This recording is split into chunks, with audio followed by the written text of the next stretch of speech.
నమస్కారం నమిత న్యూస్ వార్తలకు స్వాగతం. నా పేరు సుమలత. వార్తల్లో ముందుగా హెడ్లైన్స్.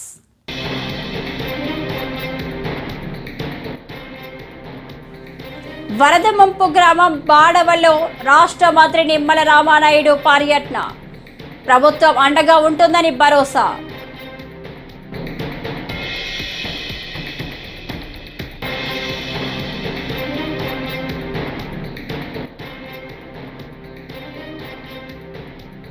ప్రతి కేసును వేగవంతం చేయాలని పవన్ కళ్యాణ్కి తల్లి పార్వతి వినతి.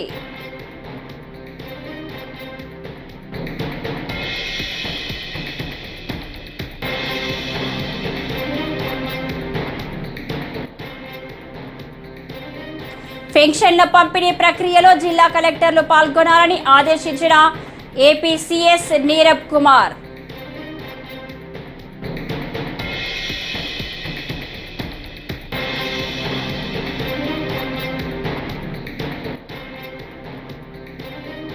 తల్లి పిల్ల కాంగ్రెస్ పేరిట ఏపీ బీజేపీ ముఖ్య అధికార ప్రతినిధి లంకా దినకర్ పెద్ద ఎత్తున విమర్శలు. ఇక డీటెయిల్స్ చూస్తే యలమంచిలి మండలంలో వరద ముంపు గ్రామం బాడవలో రాష్ట్ర జలవనరుల శాఖ మంత్రి నిమ్మల రామానాయుడు పర్యటించారు. గ్రామాన్ని వరద నీరు దిగ్బంధం చేయడంతో ట్రాక్టర్పై చేరుకొని 4-5 అడుగుల నీటిలోనే తిరిగారు. అక్కడ వరద బాధితులను పరామర్శించి కష్టాలను అడిగి తెలుసుకున్నారు. ప్రభుత్వం అండగా ఉంటుందని భరోసా ఇచ్చారు. ప్రభుత్వ సాయంగా 25 కేజీల బియ్యం, నిత్యావసర సరుకులు, కూరగాయలు అందజేశారు. ఇళ్లలోకి పూర్తిగా వరద నీరు చేరిన బాధిత కుటుంబాలకు 3,000 నగదు పంపిణీ చేశారు.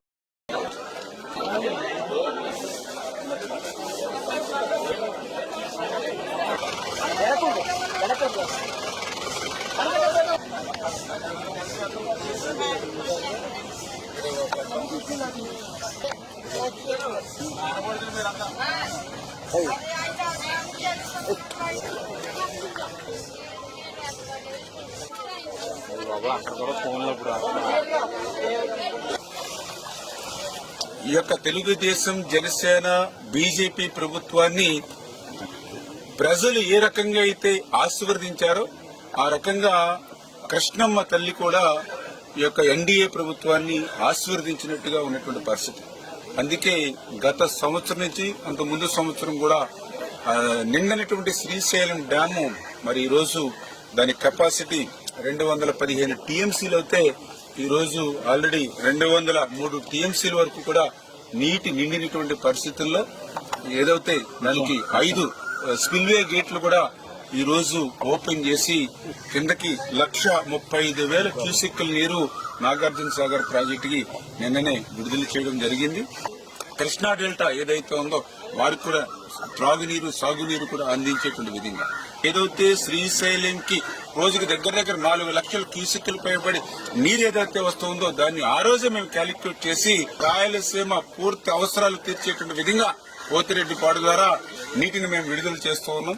అదేవిధంగా ఏదైతే వెలుగోడు, అదేవిధంగా హంద్రీనివా వాటిని కూడా నీటిని విడుదల చేయమని ఆ రోజే వారం రోజుల క్రితమే ఆదేశించడం జరిగింది. అంతే ప్రస్తుతం ఏదైతే పోతిరెడ్డి పాడు ద్వారా వెలుగోడు ద్వారా కూడా ఇవాళ రాయలసీమకి సాగునీరు, త్రాగునీరు కూడా వారం రోజుల నుంచి కూడా అందుతూ ఉంది.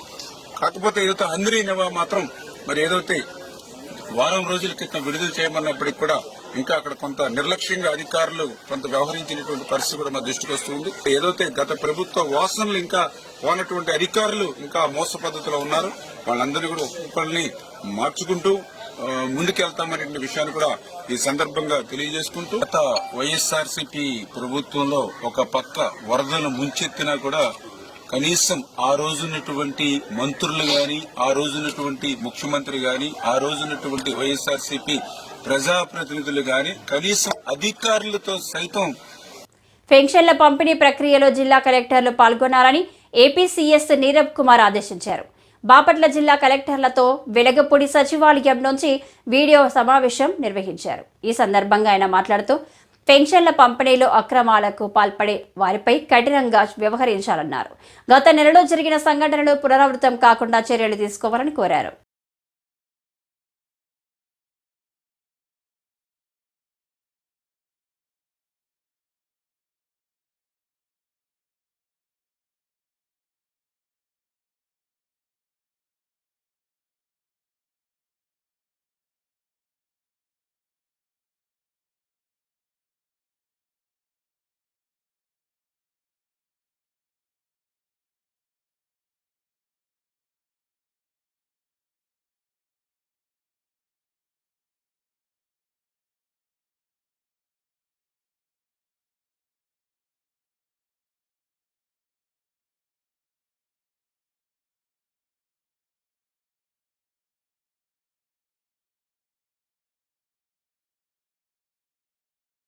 తల్లి పిల్ల కాంగ్రెస్ పేరిట ఏపీ బీజేపీ ముఖ్య అధికార ప్రతినిధి లంకా దినాకర్ పెద్ద ఎత్తున విమర్శలు గుప్పించారు. విజయవాడ బీజేపీ కార్యాలయంలో బుధవారం ఆయన మాట్లాడుతూ రాష్ట్రాన్ని విభజించి కాంగ్రెస్ సర్వనాశనం చేసిందంటూ దుమ్మెత్తిపోశారు. బీజేపీ ప్రస్తుతం ఏపీని ఆదుకుంటుందని, అమరావతితో పాటు రైల్వే లైన్ కోసం నిధులు కేటాయించిందని ప్రశంసలు కురిపించారు. ఎవరైతే అశాస్త్రీయ రాష్ట్ర విభజనానికి మూల కారణమైనటువంటి కాంగ్రెస్ పార్టీలో ఆ రోజు పునర్విభజన చట్టం, ఏపీ పునర్విభజన చట్టాన్ని రాయటానికి, అందులో ఉన్నటువంటి ప్రొవిజన్స్ని ఇన్కార్పొరేట్ చేయడానికి మూల కారణమైనటువంటి వ్యక్తి ఎవరంటే జైరాం రమేష్, రెండోది చిదంబరం. వీళ్ళిద్దరూ కీలక పాత్ర. మూడో వ్యక్తి వీరప్పమొయిలి. సరే, వీరప్పమొయిలి ఇప్పుడు ప్రస్తుతం ఆయన యాక్టివ్గా లేరు. చిదంబరం గారు అట్లాగే జైరాం రమేష్ గారు ఇద్దరు కూడా ఈరోజు కూడా రాజకీయాల్లో కాంగ్రెస్ పార్టీలో చురుగ్గానే ఉన్నారు.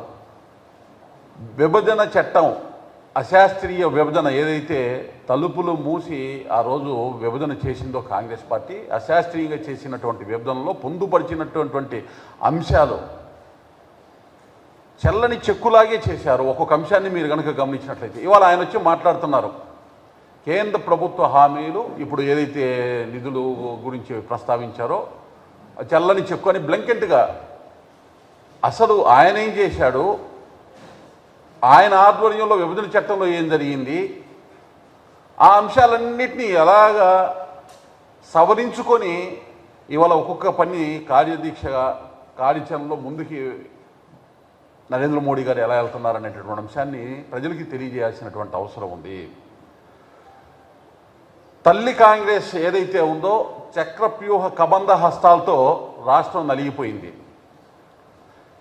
పిల్ల కాంగ్రెస్ చక్రబంధనాలతో 2019-24 మధ్య రాష్ట్రం యొక్క రెక్కలు విరిగిపోయాయి. కాంగ్రెస్ పార్టీ ఏదైతే అశాస్త్రీయంగా రాష్ట్ర విభజన చేయటమే కాకుండా ఏపీ పునర్విభజన చట్టాన్ని అస్తవ్యస్తంగా తయారు చేయటం వెనక జైరాం రమేష్ మరియు చిదంబరం గార్ల పాత్ర ఎప్పటికీ కూడా ఆంధ్రప్రదేశ్ ప్రజలు మరిచిపోరు. ప్రభుత్వ అధికారులపై దాడి చేస్తే కఠిన చర్యలు తీసుకుంటామని గురజాల డీఎస్పీ శ్రీనివాసరావు హెచ్చరించారు. మంగళవారం సాయంత్రం స్థానిక రూరల్ సీఐ కార్యాలయంలో ఏర్పాటు చేసిన విలేకరుల సమావేశంలో ఆయన మాట్లాడారు. వెల్దుర్తి మండలంలో అటవీశాఖ అధికారులపై గిరిజనులు దాడి చేసి గాయపరిచారని పేర్కొన్నారు. ఈ ఘటనలో ఇప్పటికే 5గురిని అరెస్టు చేసినట్లు వివరించారు. 9 మందిపై కేసు నమోదు చేశామన్నారు.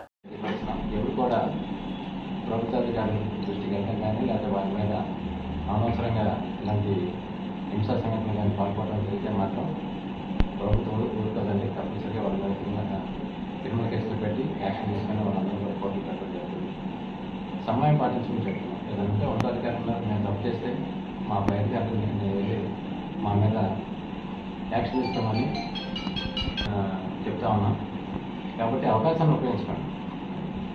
కొంచెం జనాలందరూ కూడా మీ ద్వారా కొంచెం తెలియపరచాల్సిందిగా కోరుతున్నాం. కొంచెం మనకి పర్టికులర్గా వెల్దుర్తి ఏరియాలో ఫారెస్ట్ ఏరియా ఎక్కువగా ఉంది. అక్కడ రకరకాల ఫారెస్ట్ మీద ఆధారపడతారు, చాలా మంది మీద ఆధారపడి.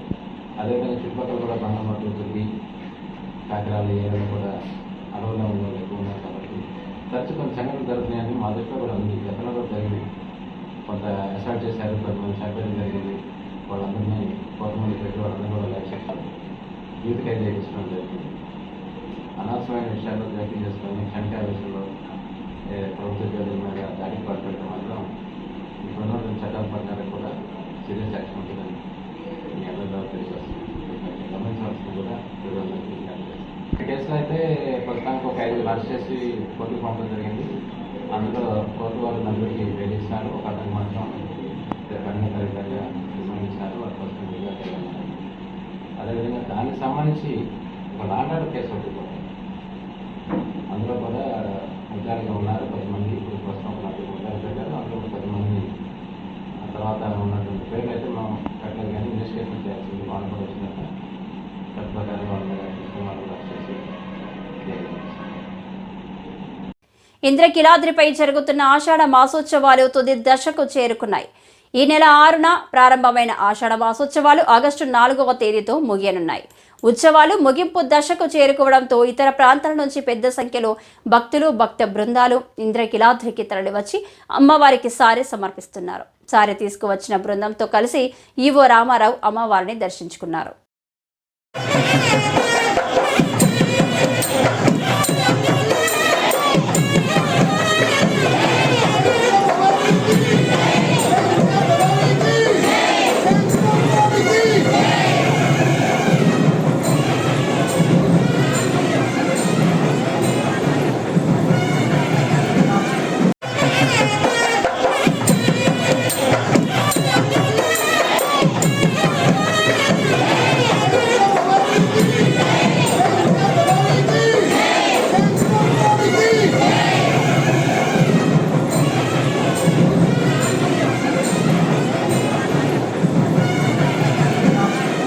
మంత్రాలయం మండలం మాధవరం సమీపంలో గురు రాఘవేంద్ర ఫేజ్ 2 ప్రాజెక్టులో జరిగిన సంఘటనపై సిఐడి విచారణ జరిపించాలని టీడీపీ జిల్లా అధ్యక్షులు తిక్కారెడ్డి డిమాండ్ చేశారు.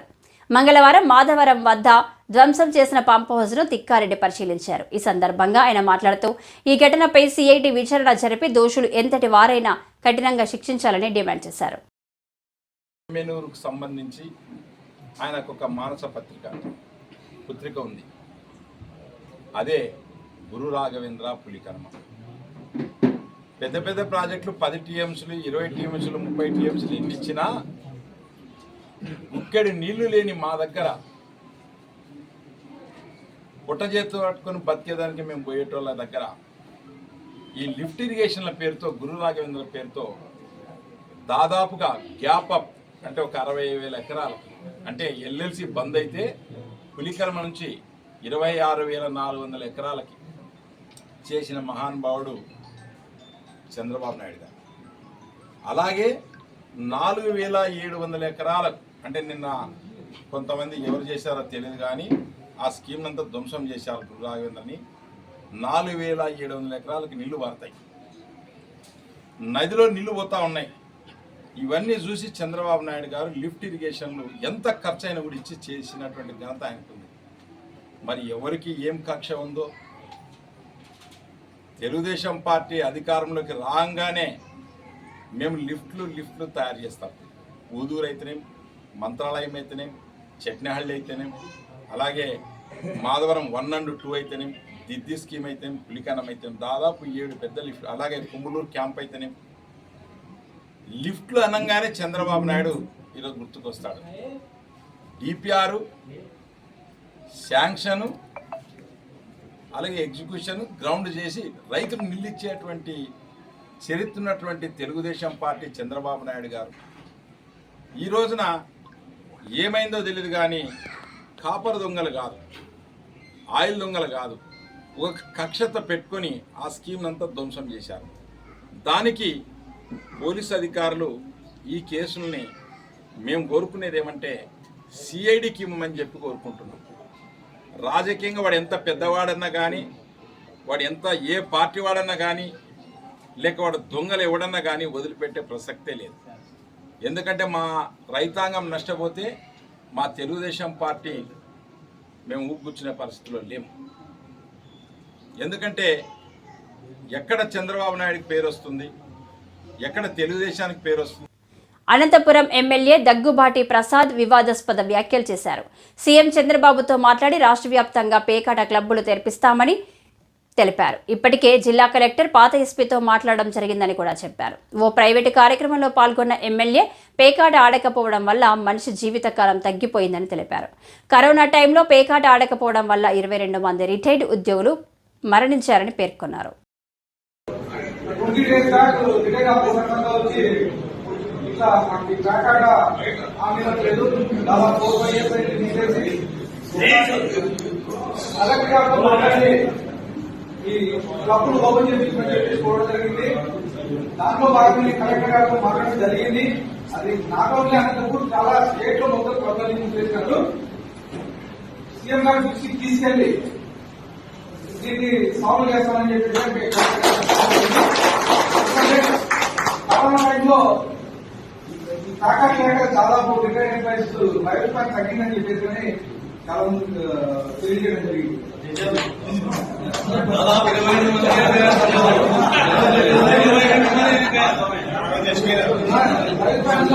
చెప్పేసి అదే విషయం కలెక్టర్ గారు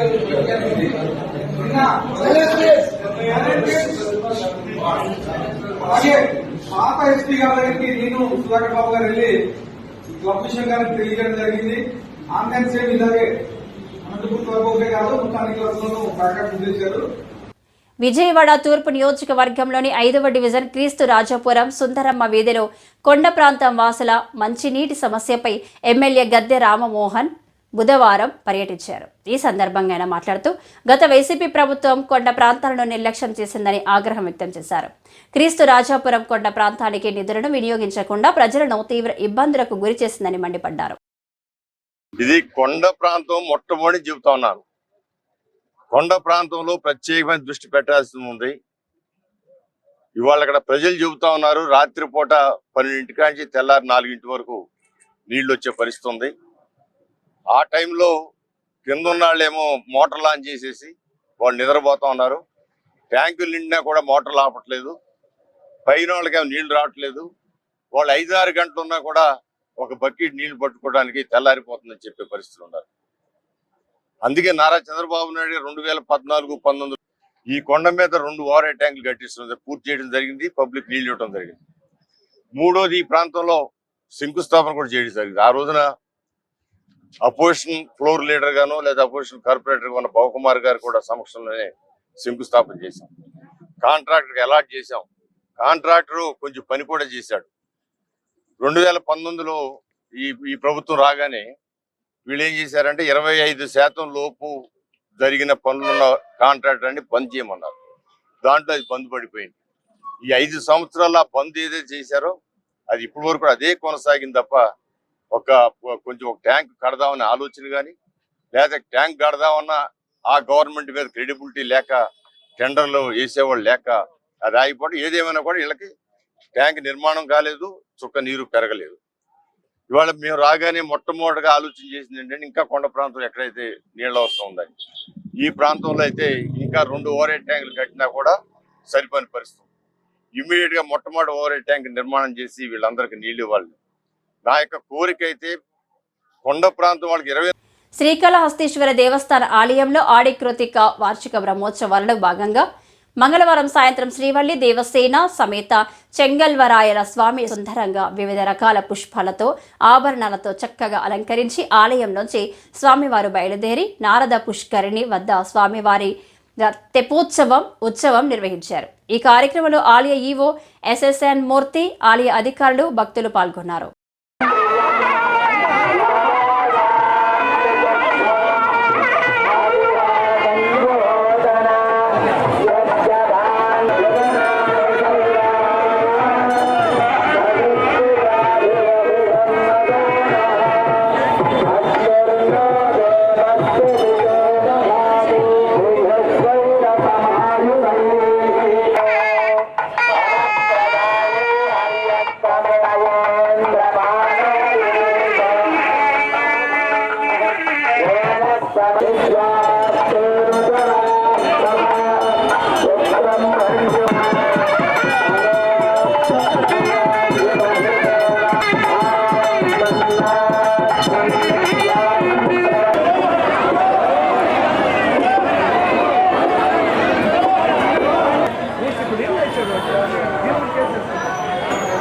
కొవ్వూరులోని ఎస్సీ బీసీ వసతి గృహాలను ఎమ్మెల్యే ముప్పిడి వెంకటేశ్వరరావు తనిఖీ చేశారు. ఈ సందర్భంగా ఆయన వసతి గృహం స్టోర్ రూంలో నిత్యావసర సరుకులను పరిశీలించారు. అనంతరం విద్యార్థులకు నాణ్యమైన రుచికరమైన భోజనాలు అందించాలని నిర్వాహకులు సూచించారు. కార్యక్రమంలో మాజీ ఎమ్మెల్యే టీవీ రామారావు, కూటమి నాయకులు తదితరులు పాల్గొన్నారు. పిల్లలు ఎవరైతే ఉన్నారో వాళ్ళకి పేదరికం అనేటువంటిది అడ్డు కాకూడదని చెప్పిన ఆలోచనతోటి తెలుగుదేశం పార్టీ పుట్టిన తర్వాత అన్న నందమూరి తారక రామారావు గారు ఈ రాష్ట్రంలో సోషల్ వెల్ఫేర్ హాస్టల్స్ కానీ, గురుకుల పాఠశాలలు కానీ, పూర్వం కొన్ని హాస్టల్స్ ఉన్నప్పటికీ కూడా వాటికి బిల్డింగులు లేకోకుండా, సరైన వసతుల సౌకర్యం లేకోకుండా పిల్లలుండే పరిస్థితి ఉండేది. కానీ తెలుగుదేశం పుట్టిన తర్వాత ఆనాడు ఉన్నటువంటి ఎమ్మెల్యే కృష్ణబాబు గారి యొక్క ఆధ్వర్యంలో ఈ నియోజకవర్గంలో ఇక్కడ బిల్డింగ్స్ నిర్మాణం చేయటం, ఆ తర్వాత మళ్ళీ తిరిగి టీవీ రామారావు గారు ఉన్న టైంలో కూడా కొంత రిపేర్లు కూడా చేయడం అప్పట్లో జరిగింది. అది అప్పటి నుంచి ఇప్పటి వరకు ఉన్నటువంటి బిల్డింగ్స్ రిపేర్లకు గానీ తర్వాత అది కొత్త బిల్డింగ్లు గానీ నోసుకున్న పరిస్థితి ఎక్కడ కూడా కనపట్లేదు. ఈ రోజు ఎన్డీఏ ప్రభుత్వం అధికారంలోకి వచ్చిన తర్వాత ఒక పక్క ప్రభుత్వ కళాశాలలు గాని పాఠశాలలు గాని వసతి గృహాల గురించి గాని ఒక్కసారి వాటిని విజిట్ చేయాలని చెప్పిన ఆలోచనతో చేస్తా ఉంటే ఎస్సీ బాలికల హాస్టల్ చూసుకున్నట్లయితే కనుక ఎప్పుడు కూలిపోదామా అన్నటువంటి విధంగా పరిస్థితి ఉంది. పెచ్చులు ఊడిపోతూ వాటర్ అంతా కూడా సమాయించి గోడల్లోనూ స్మెల్ వచ్చేస్తూ ఏ రోజున కూలిపోతుంది బిల్డింగ్ అన్నటువంటి పరిస్థితి ఇక్కడ ఉన్న పరిస్థితి ఉంది. అరాకొరా సౌకర్యాలతో పిల్లలందరూ కూడా ఇబ్బంది పడుతూ ఉన్నారు. ఈ బిల్డింగ్ సరిగా లేదు కాబట్టి అడ్మిషన్స్ కూడా తగ్గిపోతున్న పరిస్థితి ఉంది. వర్షాకాలంలోనే జూన్ మాసంలోనే కొత్త అడ్మిషన్స్ మొదలవుతాయి కాబట్టి ఆ వర్షాకాలంలో తల్లిదండ్రులు వచ్చిన తర్వాత బిల్డింగ్ చూస్తే ఇది ఎప్పుడు కూలిపోతుందో తెలియనటువంటి పరిస్థితుల్లో తల్లిదండ్రులు పిల్లలు జాయిన్ చేయడానికి కూడా భయపడి జాయిన్ చేయట్లేదు. ఉన్న పిల్లలు కూడా బిక్కుమంటూ కూడా ఏ రోజుని ఈ యొక్క భవనం కూలిపోతుందో ఏంటనేటువంటి విధంగా కూడా ఈ రోజున పిల్లలు కూడా ఇబ్బంది పడుతున్న పరిస్థితి ఇక్కడ ఉంది. అదే కాకుండా పిల్లలకు రావాల్సిన గత ప్రభుత్వంలో పిల్లలకు రావాల్సినటువంటి పుస్తకాలు గాని బ్లాంకెట్స్ గాని పెట్టెలు గాని ప్లేట్లు గాని కాస్మెటిక్స్ ఇవాళ కాస్మెటిక్స్ అనేటువంటిది ఆడపిల్లలకి చాలా ఇంపార్టెంట్. కాస్మెటిక్స్ అంటే ప్రతి నెల కూడా పిల్లల కోసం వాళ్ళ కొబ్బరి నూనెకి గాని సబ్బులకు గాని స్నానం చేయడం సబ్బులకు గాని బట్టలు ఉతుక్కోవడానికి సబ్బులు గాని కుంకుడుగాయలు గాని మంచినూనె గాని రిబ్బన్స్ గాని కార్డులు గాని బొట్టులు గాని కోసం ప్రభుత్వం నెలకి 160 రూపాయలు ఈ యొక్క కాస్మెటిక్ ఛార్జీస్ ఇవ్వాలని చెప్పినా కూడా పూర్వం నుంచి కూడా అనేక మంది ముఖ్యమంత్రులు మారుతున్నా గానీ అవి ఎక్కడ కూడా పెండింగ్ లేకుండా ఇస్తున్న పరిస్థితి ఉంది. కానీ వాళ్ళ జగన్మోహన్ రెడ్డి ముఖ్యమంత్రి అయిన తర్వాత 2 సంవత్సరాల నుంచి రావటం మానేసి బాలల్లో మాదక ద్రవ్యాల వినియోగ నివారణపై చర్యలు తీసుకోవాలని జిల్లా కలెక్టర్ అన్సారియా అధికారులను ఆదేశించారు. ఒంగోలులోని కలెక్టర్ కార్యాలయంలోని కాన్ఫరెన్స్ హాల్లో మంగళవారం నిర్వహించిన జిల్లా స్థాయి సమన్వయ కమిటీ సమావేశంలో కలెక్టర్ పాల్గొన్నారు. హాస్టల్స్ విద్యార్థులకు మాదక ద్రవ్యాల వినియోగం వలన కలిగే అనర్థాలను వివరించి విద్యాశాఖ అధికారులకు సూచించారు. వారి డిసిప్లిన్, వారి బిహేవియర్ ఇవి అన్ని కూడా చూసుకోవాల్సిన బాధ్యత concern HODs. You cannot tell వారి పోలీస్ వచ్చి చూడాలి. పోలీస్ 10 days 24/7 అక్కడ ఇన్స్టిట్యూషన్ లో కూర్చొని ఎలా చూస్తారు? ఆ పని చేయడానికి మీ వాళ్ళు ఉన్నారు.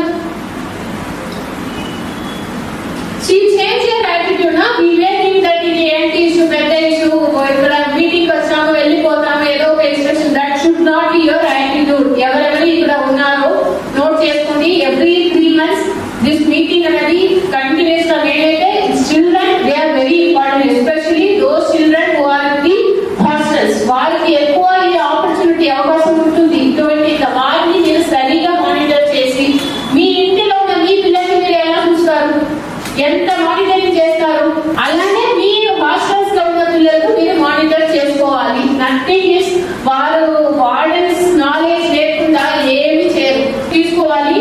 Right after this meeting you have. రాష్ట్రాన్ని అన్ని రంగాల్లో సర్వనాశనం చేసిన వ్యక్తి జగన్మోహన్ రెడ్డి అని, అందుకే ప్రజలు ఎన్నికల్లో ఆయనకు తగిన బుద్ధి చెప్పారని కడప ఎమ్మెల్యే మాధవి పేర్కొన్నారు. కడపలో ఆమె పలు చౌక ధరల దుకాణాలను ప్రారంభించారు. ఈ సందర్భంగా ఎమ్మెల్యే మాట్లాడుతూ జగన్ ప్రజా వ్యవస్థకు పనికిరారని వ్యాఖ్యానించారు. రాష్ట్ర ప్రతిష్టను దెబ్బతీయాలని, పెట్టుబడులు రాకుండా చేయాలని ఢిల్లీలో ధర్నా చేశారని విమర్శించారు.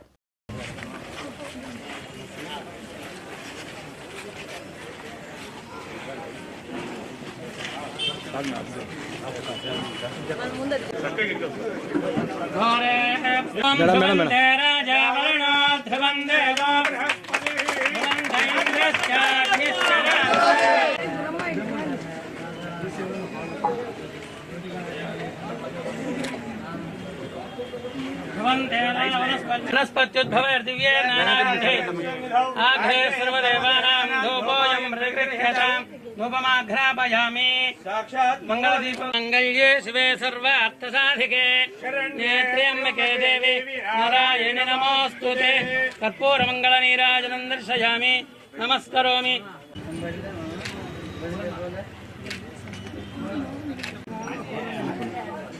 Okay madam, okay ready.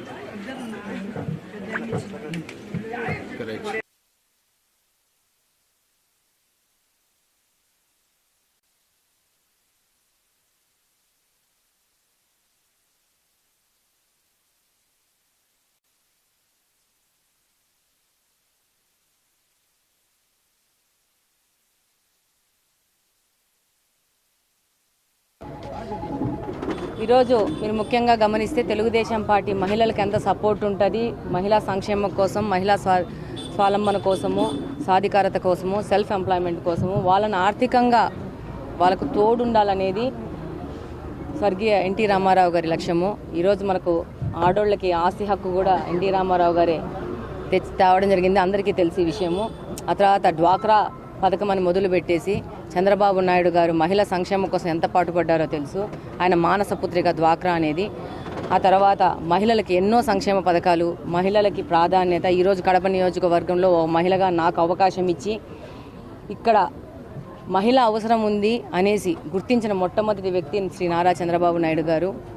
ఈరోజు ఆయన అడుగుజాడల్లో మేము కూడా వెళ్తూ కడప నియోజకవర్గంలో ఈ యొక్క రేషన్ షాపులు పేద బలుగు బలహీన వర్గాల కోసము వాళ్ళకి తక్కువ సరసమైన ధరల్లో వాళ్ళకి నిత్యావసర సరుకులు తీసుకొచ్చే విధంగా పెట్టిన రేషన్ షాప్లో ఎక్కువగా మహిళలకు ప్రాధాన్యం ఇస్తూ మహిళలతో ముందుకెళ్తున్నాము.